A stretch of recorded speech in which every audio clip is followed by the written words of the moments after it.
My wife left me for her affair partner, expecting my family's trust fund. But man, the look on her face when she came back from her trip with her affair partner and found out she wasn't getting a cent? Priceless. Hey, what's up, everyone? So this is something I've been sitting on for a while, and I think it's time I just lay it all out. It's a bit of a mess, and I still can't believe it even happened to me. But here we go. For context, I'm Matt, 32M, and my life has been, interesting to say the least. I grew up with a pretty decent amount of privilege because my parents had this huge trust fund set up for me. I know that sounds like I had everything handed to me, but honestly, it wasn't really like that. My parents didn't just dump a pile of cash in my lap and say, "Go nuts." They made sure I understood the value of hard work. My dad built his company from the ground up, and he was always reminding me that money doesn't grow on trees. I work at the company now, trying to keep things running smoothly. Anyway, because of this trust fund, I had a bit of a reputation in my social circles growing up. People thought I was some kind of spoiled rich kid who was going to throw parties on yachts or something. I wasn't that guy. Sure, I wasn't hurting for money, but I wasn't out here throwing money around like confetti either. I kept my head down, worked hard, and tried to avoid anyone who only wanted to get close because of my family's money. But this story isn't about me being rich. It's about my ex-wife, Sarah. So let's backtrack to college. I wasn't really dating around back then. I wasn't interested in casual stuff, and if I'm being real, a lot of the girls I met just seemed more interested in my background than me as a person. Then out of nowhere, I met Sarah at a party. She didn't seem to know who I was, which was refreshing. We just hit it off, you know? It was easy. No pressure, no weird vibes. I took her to McDonald's for our first date. Yeah, I know. Not exactly five-star dining, but she didn't care. We were just having a good time. She was different from everyone else I'd met. No gold digger vibes, no trying to impress me with anything flashy. She was just herself. We started seeing each other regularly after that. Things moved pretty fast, but it all felt natural. I'm not one of those guys who dates for years and years before making a decision.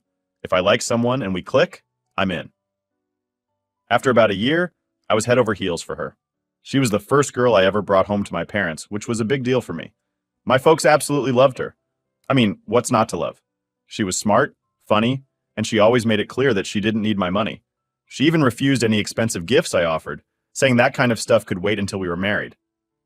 Looking back, maybe that should have been a red flag, but I was so caught up in it, I didn't see it at the time. To me, she was the perfect match. She had her own job at this advertising firm, making decent money on her own. She wasn't after mine, right? Or so I thought. Anyway, we got married a year later. My parents threw this massive party for us, and everything felt perfect. They even wanted to put Sarah on the trust fund as a beneficiary, which is a pretty big deal in my family. But Sarah didn't even seem fazed by it. That's another thing that really stuck out to me. She wasn't surprised at all by the money. She just nodded and thanked my parents like it was no big deal. Now that I think about it, she probably knew about the trust fund way before I even mentioned it. I guess she had her game plan all mapped out from day one.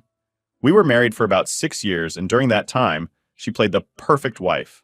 She got along with my parents great, showed up at every family event, and always made it seem like we were this happy, perfect couple. To anyone on the outside, we looked like we had it all. We had a nice house, good jobs, and from the outside, everything seemed fine. But about a year ago, things started to shift. It wasn't anything big at first, just small stuff, like Sarah started traveling a lot more for work. She had always traveled for her job, but now it felt like she was gone every other week. I figured she was just busy, and since I was always working too, I didn't think much of it. I trusted her. The real turning point happened when my parents passed away, one after the other, within 6 months. Losing both of them like that wrecked me.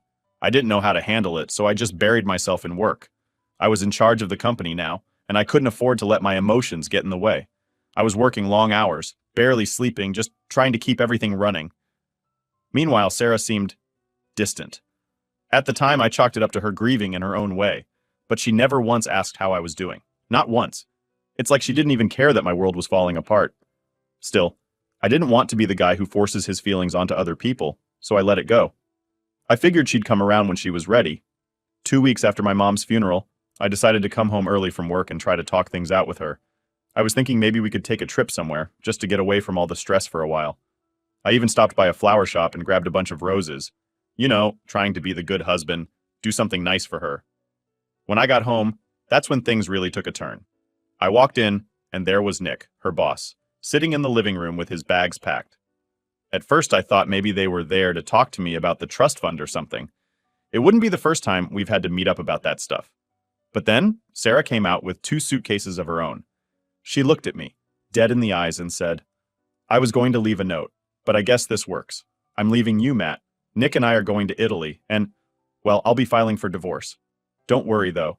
Your parents made sure I'll be well taken care of." And just like that, she was gone. That's how it all started. One minute, I'm coming home with roses, thinking I'm going to have a nice night with my wife, and the next thing I know, she's walking out with her affair partner, not even looking back. So, there I was, standing in my own living room, watching my wife and her boss walk out the door with their suitcases. It felt like I'd just gotten sucker punched. For a solid minute, I couldn't even move. I just stood there, holding those stupid roses, trying to wrap my head around what the hell just happened. And before I could even process it, they were gone. Like, they didn't just leave the house. They left my entire life. That night, I didn't do anything. I didn't text or call anyone. I just existed. You ever have one of those moments where everything's so messed up you don't even know where to start fixing it? That was me. I must have just sat there on the couch for hours, staring at the spot where Nick had been sitting with his bags. I couldn't even cry. I was too numb. The next morning, I woke up on the couch, still holding the roses. They were all crushed and wilted, which felt like a metaphor for my life at that point. I tossed them in the trash and decided I had to do something, anything, to feel like I had some control. So I grabbed my phone and called Sarah, straight to voicemail. Of course, I tried again, same thing. She wasn't picking up, and honestly, I wasn't surprised. I texted her, "We need to talk. Call me when you can." Short to the point. I didn't even know what I was going to say if she called back. I just knew I needed answers. Why? Why him? Why now? How long had this been going on? But Sarah didn't call back that day, or the next. The silence was killing me. It was like, one minute I had this life, this plan, and now it was just gone. And nobody was talking to me. I wasn't going to tell my friends yet, not until I had all the pieces, but I felt like I was drowning in my own head. I went to work, I came home, rinse and repeat. Everything felt gray, you know? On day 3, I decided I couldn't take it anymore. I had to know more. I remembered Sarah had a close friend from work, Megan. I figured if anyone knew what was really going on, it'd be her. Now, before you judge me, I'm not proud of what I did next, but desperate times, right? I scrolled through Sarah's texts while she was in the shower one day last week. I know, it's not cool to go through someone's phone, but something felt off for a while, and I was too stupid to confront her back then. Anyway, I found Megan's number. I called her. "Hey Megan, it's Matt, Sarah's husband." I tried to sound casual, but my voice cracked halfway through. There was a pause on her end, and I could tell she wasn't thrilled to hear from me. Hey Matt, is everything okay?" I could hear the tension in her voice, so of course I went in for it. "Listen, I don't know how much you know about what's going on, but Sarah left me, with Nick. I need to know how long this has been happening." Another pause. Longer this time. I could practically hear her weighing her options. Eventually, she sighed. "Matt, I'm really sorry. I didn't want to be involved in any of this. It's been going on for about a year. I told her it was wrong, but she didn't listen." A year? They'd been sneaking around behind my back for a year. I felt like my brain was going to explode. "Megan, why didn't you tell me?" I tried to keep my voice calm, but I was losing it. I thought you were her friend." She sighed again. "I am her friend, Matt. But it's complicated. Sarah and Nick, I don't know. She told me she wasn't happy anymore. She said you were always at work, and that she needed something different." Different? What the hell did that even mean? We had a good life, a great one even. I was doing my best to make sure our future was secure, and apparently that wasn't enough for her. My mind was spinning, but I forced myself to stay on the phone. "And what about the trust fund?" I asked, my voice tightening. "Was that part of the plan too?" Megan hesitated. "I don't know all the details, but yeah, she mentioned it once or twice. She thought she'd be set, even after the divorce." I hung up after that. I didn't need to hear anymore. A year. An entire year of my life wasted on someone who didn't even care enough to be honest with me. And now she thought she was just going to walk away with a chunk of my parents' money? No way. The next few days, I started making calls. First to a lawyer. I needed to figure out what my options were. If she thought she was going to get anything from that trust fund, she was sorely mistaken. My parents didn't build that for her to go live out some fantasy with her boss. The next call I made was to my parents' financial advisor, Alan. I explained everything, and Alan, being the no-nonsense guy he is, reassured me that Sarah wasn't entitled to a damn thing. The trust was set up in a way that it couldn't be touched by anyone except me. Well, me and whoever was managing it at the time. And guess what? I was still in control. That bit of news was like a light at the end of the tunnel. I wasn't totally screwed after all. Sarah and Nick could live it up in Italy all they wanted, but when they got back, they were in for a rude awakening. By the end of the week, I had a plan. I wasn't just going to sit around and let her walk all over me. I met with the lawyer, went through the paperwork, and got everything set in motion. If Sarah wanted a fight, I was ready to give her one. I was tired of playing the victim in my own life, but as I was putting all the pieces together, something weird happened. My doorbell rang again. Not like before, with the non-stop ringing, but this time it was just a single chime. I opened the door, expecting maybe a package or something, but it wasn't that. It was Nick's wife, Hannah. I didn't know what to say at first. I mean, what do you say to the woman whose husband is sleeping with your wife? But before I could say anything, she stepped inside looking just as wrecked as I felt. "We need to talk," she said, her voice low and steady. "I know what they've been doing, and I think we can help each other." All right, so, picking up from where I left off, Hannah showed up at my place looking just as wrecked as I felt. I didn't know what to say. What do you even say to the wife of the guy your own wife ran off with? "Hey, sorry my wife's a cheating liar too?" But before I could open my mouth, she came in like she owned the place and just said, "We need to talk."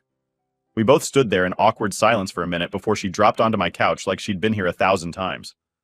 Honestly, I wasn't in the mood to talk to anyone, but I was curious to hear what she had to say. She looked pissed, but there was something about the way she sat there, like she wasn't just mad, she was determined. "So," she started, looking me dead in the eye, "I know what they've been doing, Sarah and Nick. I figured it out a few months ago. I didn't want to believe it, but now I have proof." She said it like it was just a fact, like it was no big deal that our lives were falling apart because of these two idiots. And I guess I just kind of nodded along, still trying to wrap my head around everything. I asked her how she found out, and she told me about how Nick had started coming home late, making excuses about work, the usual story. But then she saw some weird charges on their joint credit card. Fancy hotels, dinners at restaurants they'd never been to together. When she confronted him, he brushed it off, said it was all business stuff. But Hannah wasn't stupid. She dug deeper, going through his phone, his emails, and that's when she found everything. Photos, texts, all the evidence she needed to know that Sarah and Nick had been sneaking around behind our backs for months. She showed me some of the messages on her phone. They were disgusting. Nick was going on and on about how passionate their relationship was, and how Sarah understood him in a way no one else did. The guy was delusional. Meanwhile, Sarah was complaining about me working too much, saying she felt neglected. It was like reading the most cliché romance novel, except this one was ruining my life. I just sat there in shock. A part of me wanted to ask why Hannah hadn't told me sooner, but I knew the answer. Who wants to admit that their partner is cheating on them? And honestly, would I have been ready to hear it before all this went down? Probably not. After a few minutes of silence, Hannah looked at me and said, "We need to do something. They can't just get away with this." I could see the fire in her eyes, and for the first time in days, I felt a little spark of something too. Maybe it was anger. Maybe it was relief that I wasn't going through this alone. But whatever it was, I was on board. We started talking about what we could do. She already had her lawyer involved, and I was in the process of getting mine. But it wasn't just about divorce. We both knew Sarah and Nick were expecting to come back from their little vacation and live the high life. They thought they could just ditch us and walk away with everything. But no, I wasn't going to let that happen. I told Hannah about the trust fund, how Sarah thought she'd still have access to it. She laughed. Not in a funny way, more like an, "Are you kidding me?" kind of way. That's when I realized Hannah wasn't just upset, she was ready for war. "I don't care what it takes," she said. "They're not getting away with this. We need to hit them where it hurts." She started talking about all the things we could do legally, and man, she was sharp. Way sharper than I expected. She already had a plan forming in her head, and it was clear she wasn't just out for revenge. She wanted justice. We spent the rest of the afternoon going over everything. Every detail, every document. She wanted to make sure that when Nick and Sarah came back, they'd have nothing waiting for them but consequences. She even talked about digging into Nick's business finances, seeing if there was anything shady going on there. I hadn't even thought about that. By the end of it, we had a solid plan. It wasn't just about getting divorced and moving on. No, this was about making sure they didn't get a single dime from us. They'd already taken enough. I wasn't going to let them take more. Before she left, Hannah turned to me and said something that stuck with me. They think they're smarter than us. They think they can just waltz back into our lives and we'll roll over. But they're in for a surprise. We're not going to make this easy for them. And she was right. I was done being the nice guy. I was done sitting around, waiting for things to happen. This was my life, my future, and I wasn't going to let them walk all over me anymore. After Hannah left, I sat there for a while just thinking about everything that had happened, thinking about the future. I wasn't sure where this was all going to lead, but for the first time since Sarah walked out, I felt like I had a little bit of control back. I wasn't just the guy who got left behind. I was going to take charge of this situation. I didn't have all the answers yet, but I knew one thing. Sarah and Nick had messed with the wrong people. They thought they could pull one over on us, but they were about to find out just how wrong they were. So yeah, that's where things stood. I had a plan. I had some backup in the form of Hannah, and for the first time in a long time, I felt like maybe, just maybe, I'd come out of this mess in one piece. And honestly, that felt pretty damn good. So after Hannah and I got everything in place, things started moving pretty quickly. I met with my lawyer the next day, and honestly, it felt good to just get all of this off my chest. Up until then, it felt like everything was just bottling up inside me. But now that we had a plan, it was like I could finally breathe again. Not saying I was totally fine, but at least I wasn't just sitting around feeling sorry for myself anymore. I had a direction.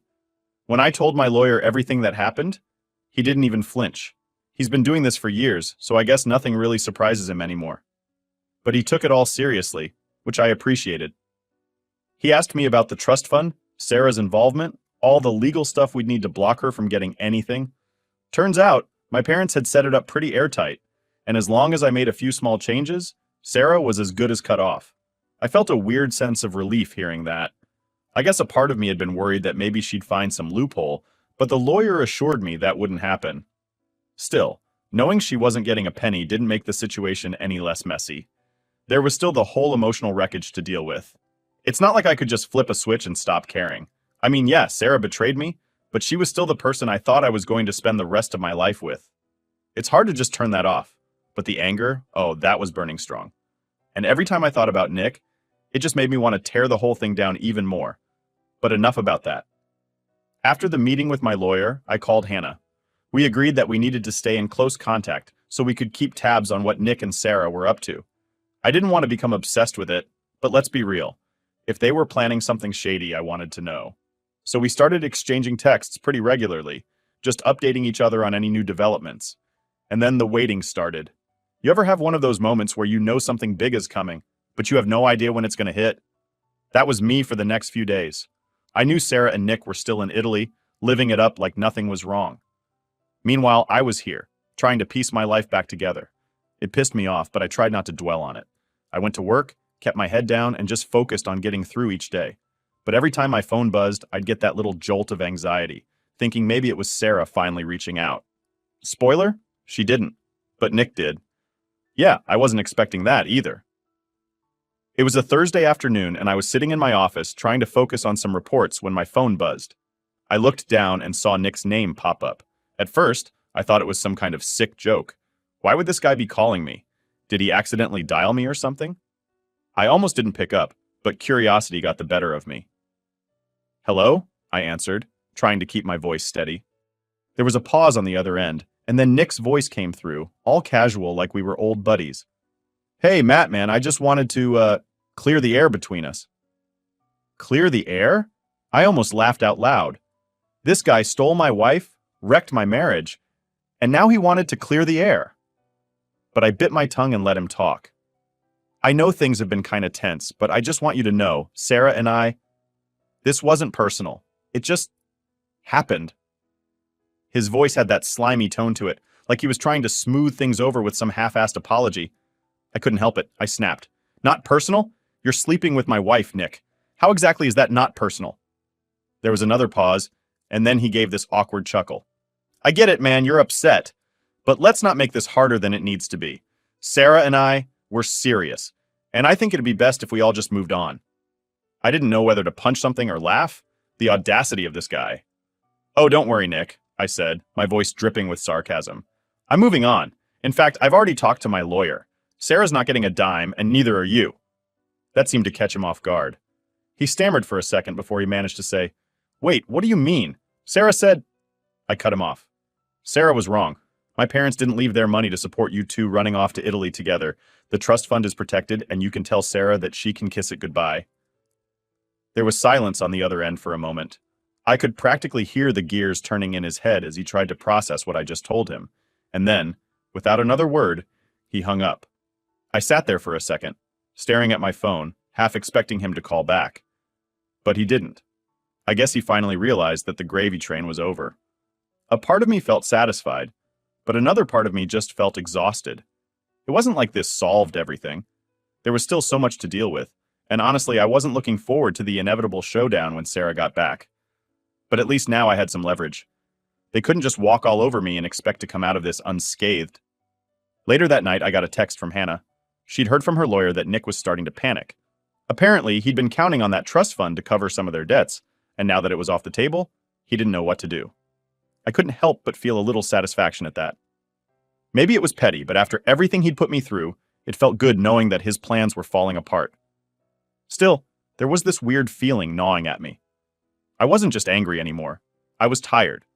Tired of all the drama, the lies, the backstabbing. I didn't want my whole life to be defined by this mess. I wanted to move on, for real this time. But I knew there was still more to come. Sarah wasn't back yet, and when she finally returned, I had no doubt she'd come looking for a fight, and I was ready for it. It didn't take long after Nick's phone call for the real storm to hit. Sarah was back. I got a text from her on a Monday morning. No hey or how are you, just, we need to talk. I knew it was coming. I had been preparing myself for this moment, but seeing those words on my phone still hit me hard. I didn't reply right away. I wanted to keep the upper hand, and honestly, I didn't feel like giving her the satisfaction of knowing how much this was bothering me. So I waited, went to work, tried to focus on my day like I wasn't gearing up for what was probably going to be the most awkward conversation of my life. She didn't wait long, though. When I got home that night, Sarah was there, sitting in her car outside the house like she had every right to be there. I hadn't seen her in weeks, and for a second it felt surreal, like maybe this was all just a bad dream, and she was going to get out of the car and tell me it was all some big mistake. But then reality hit, and I remembered exactly what she had done. I parked the car, took a deep breath, and got out. She stepped out of her car as soon as she saw me. I could see that she was trying to look calm, but there was this panic in her eyes. She had always been good at hiding her emotions, but not today. Today she looked rattled, and I knew exactly why. Matt, she started, walking toward me. We really need to talk. I didn't say anything right away. I just crossed my arms and leaned against my car, letting her make the first move. I could tell she didn't like that I wasn't rushing to engage. She was used to me always being the one to try and fix things, to smooth things over, but not this time. She hesitated, like she wasn't sure how to start, and then she blurted out, I know you've been talking to a lawyer. I raised an eyebrow. And? She took a step closer, her voice getting a little more desperate. Matt, this doesn't have to go down like this. We can figure this out. There's no need to drag lawyers into this. I almost laughed. No need to drag lawyers into this? She left me for another guy and then thought she could just waltz back in and settle things with a chat. I wasn't falling for that. I'm not the one who brought lawyers into this, Sarah, I said, keeping my voice steady. You left me. You made that decision. Now you're going to have to live with the consequences. She flinched at that, but she quickly regained her composure. I didn't want it to be like this, she said, her voice softening. I still care about you, Matt. But things just happened. I wasn't happy. You were always working. I felt alone. I felt my anger flare up, but I kept it in check. And instead of talking to me about it, you ran off with Nick? Her face flushed, and she looked down at the ground. It wasn't like that. It wasn't planned. It just developed. I shook my head, not buying it for a second. Developed? You expect me to believe that this just happened out of nowhere? You've been with him for a year, Sarah. A year. Don't stand there and pretend like this wasn't a choice. She didn't say anything for a moment. I could see the gears turning in her head, trying to figure out what to say next. And then, of course, she went for the trust fund. I know about the trust, she said, her voice getting a little firmer now. We both know your parents set it up for us. I'm still entitled to my share. That's when I lost it. I didn't yell, but I couldn't hide the frustration anymore. You're not getting a dime, Sarah. The trust was never for you. It was for me, and my lawyer has already made sure you won't see a cent. Her eyes went wide for a second. I think she was genuinely shocked. She had clearly banked on that money, probably thinking that no matter how bad things got between us, she'd still walk away with something, but not this time. Matt, she said, and I could hear the panic in her voice now. You can't do that. I gave you 7 years of my life. You can't just cut me out like this. I stood up straight and looked her dead in the eye. You walked out. You gave up on us. And now you think you're entitled to the life my parents worked for? No. You made your bed, Sarah. Now you can lie in it. She looked like she was about to argue again, but then she stopped. Her whole demeanor shifted, and she started tearing up. Please, Matt, she whispered. I don't know what to do. Nick's job isn't stable. We've got debts. I need your help. There it was. The real reason she was here. Not because she wanted to fix anything between us. Not because she cared. She was here because she was desperate. Because she needed me to bail her out. And that's when I knew, without a doubt, that I had made the right decision. I'm sorry you're struggling, Sarah, I said, though my voice was cold, but that's not my problem anymore. Her tears started falling, and for a brief moment I felt a pang of guilt. Not because I thought I should help her, but because a part of me still remembered the woman I fell in love with, the woman I thought I'd spend the rest of my life with. But that woman was long gone. I couldn't let my emotions drag me back into her mess. She didn't say anything after that. She just stared at me, tears running down her face. Finally, she turned and walked back to her car, her shoulders slumped in defeat. I watched her get in and drive off, and for the first time since this whole thing started, I felt like I could finally move on. It wasn't the victory I imagined it would be. There was no big moment of satisfaction, no feeling of triumph, just relief. Relief that it was over. Relief that I could finally close this chapter of my life and start thinking about what came next. And as I stood there, watching the taillights of Sarah's car disappear down the street, I realized that I didn't need anything from her anymore. Not her apology, not her explanation, nothing. I was done. Finally.